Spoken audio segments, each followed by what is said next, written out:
दोस्तों नमस्कार। समन्वय साहित्य मंच की ओर से आप सबका हार्दिक स्वागत और अभिनंदन है। आज हम पहुँचे हैं हिंदी साहित्य के उस पड़ाव पर जहाँ से प्रगतिवाद, प्रयोगवाद और नई कविता की धारा निकलती है। आज राष्ट्रकवि रामधारी सिंह दिनकर जी की जयंती है। इस अवसर पर उस महान कवि को कोटि कोटि नमन, वंदन, समर्पित श्रद्धा सुमन। रामधारी सिंह दिनकर जी का जन्म बिहार के मुंगेर जिले के सिमरिया नामक स्थान में हुआ था। इन्होंने अनेक पदों पर काम किया, राज्यसभा के सदस्य भी रहे, अनेक सम्मान इनको मिले और इन्होंने उच्च कोटि का साहित्य रचा। इनके कविता में रश्मिरथी, उर्वशी,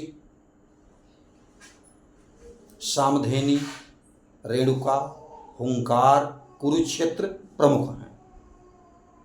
आज हम चर्चा करेंगे इनके खंड काव्य रश्मिरथी की, जो महाभारत के पात्र कर्ण पर आधारित है। कर्ण के जीवन को समेटता हुआ यह महाकाव्य कालजयी महाकाव्य है।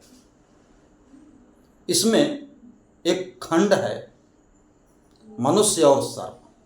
ये मनुष्य और सर्प के बीच के अंतर को, संबंधों को प्रदर्शित करता हुआ यह हिस्सा मनुष्य और सर्प है। यह कथा महाभारत से ली गई है।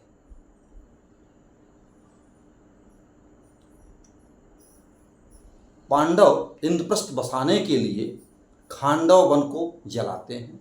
इसमें से एक सर्प का परिवार है जो जलकर भस्म हो जाता है। केवल एक सर्प है अश्वसेन जो जिंदा बच जाता है और वह जो है पांडवों के अर्जुन से बदला लेना चाहता है।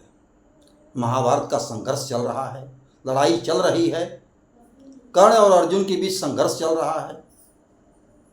इस संघर्ष के बीच में एकाएक यह सर्प कर्ण के पास पहुंच जाता है और कहता है कि मैं अर्जुन का दुश्मन हूं, मेरी मदद से अर्जुन का वध करके विजय प्राप्त करो। इसी भावभूमि पर यह कविता आधारित है। आप भी ध्यान से सुने। चल रहा महाभारत का रण, जल रहा धरित्री का सुहाग, बिच कुरुक्षेत्र में खेल रही नर के भीतर की कुटिल आग। दोनों धनुर्धर, दोनों वीर बहादुर, दोनों समर्थ, दोनों पर दोनों की अमोघ थी बिष्टि हो रही व्यर्थ। इतने में सर के लिए कर्ण ने ज्यों देखा अपना निसंग, फिर तर्क से फुफकार पड़ी कोई प्रचंड वसुधर भुजंग। अब ये जो अश्वसेन भुजंग है कर्ण के तर्कस में बैठ गया है और वहीं पर कर्ण को अपना परिचय देता है।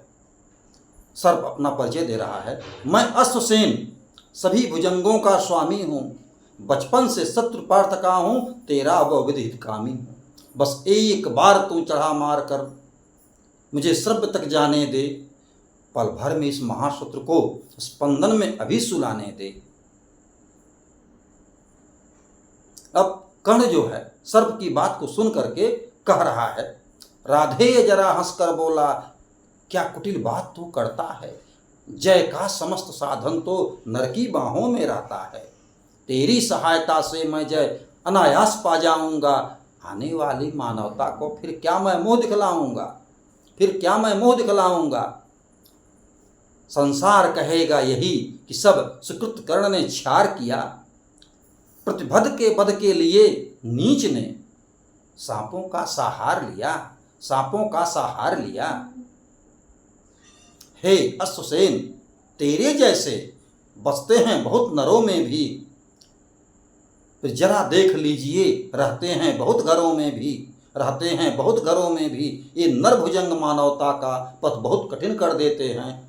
प्रतिपद के पद के लिए नीच सांपों का सहार लेते हैं, सांपों का सहार लेते हैं। यह जन्म हुआ किस लिए भला, फिर हुए द्वेषांत बिगाड़ू मैं, लेकर सांपों का यह सहार, फिर मनुज मनुज को मारूं मैं, मनुज मनुज को मारूं मैं।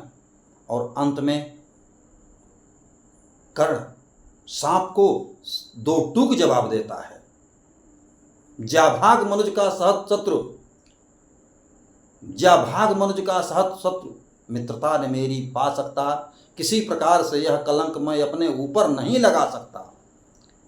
और यदि कर्ण चाह लेता तो सर्प की सहायता से हो सकता है अर्जुन का वध कर देता, लेकिन कर्ण के अंदर साहस है, ईमानदारी है, दानशीलता है और वचनशीलता है।